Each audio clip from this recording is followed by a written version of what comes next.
Hi ಎಲ್ರಿಗೂ good morning. ಇವತ್ತು ನಾವು ಹೋಟೆಲ್ಗೆ ಬೇಗ ಬಂದ್ವಿ, ಯಾಕಂದರೆ ಇವತ್ತು ಸಂಡೇ ಆಗಿರೋದ್ರಿಂದ ತಿಂಡಿ ಬೇಗ ಮಾಡ್ಕೋಬೇಕಿತ್ತು, ಹಂಗೆ ಸ್ವಲ್ಪ ಜಾಸ್ತಿನೂ ಮಾಡ್ಕೋಬೇಕಿತ್ತು. ಅದಕ್ಕೆ ಬೇಗ ಬಂದ್ವಿ. ನೋಡಿದ್ರೆ ಕರೆಂಟ್ ತೆಗೆದ್ಬಿಟ್ರು. ಉದ್ದಿನ ಬೇಳೆ ಒಂದೇ ಹಾಕಿರೋದು, ಚಟ್ನಿ ಇನ್ನೂ ರೆಡಿ ಮಾಡಬೇಕು, ಮಸಾಲೆ ರೆಡಿ ಮಾಡಬೇಕು. ನೋಡಿದ್ರೆ ಕರೆಂಟ್ ತೆಗೆದ್ಬಿಟ್ಟವ್ರೆ.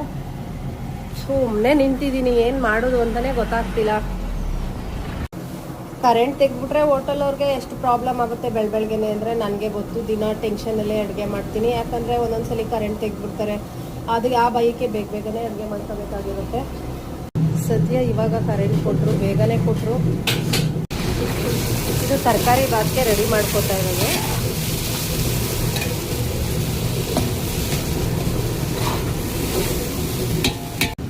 ಇವತ್ತು ನಾನು ನಮ್ಮ ಅಡುಗೆಗೆ ಯಾವ ಕರ್ಬೇವಿನ ಸೊಪ್ಪು ಯೂಸ್ ಮಾಡ್ದೇ ಅಡುಗೆ ಮಾಡ್ತಾಯಿದ್ದೀನಿ. ಕಾರಣ ಇಷ್ಟೇ, ಅತ್ತೆಗೊಂದು ಕಾಲ ಬಂದರೆ ಸೊಸೆಗೊಂದು ಕಾಲ ಅಂತ ಗಾದೆ ಇದೆ.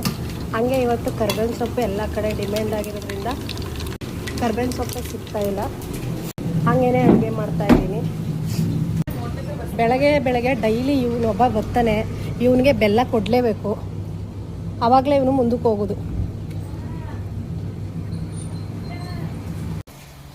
ಇವತ್ತು ಸಂಡೇ ಬಿಸ್ನೆಸ್ ಮುಗೀತು. ಇನ್ನೇನಿದ್ರು ನಾಳೆ ಮತ್ತೆ ಬೆಳಗ್ಗೆ ಬರಬೇಕು, ಮತ್ತೆ ಅದೇ ಕೆಲಸ.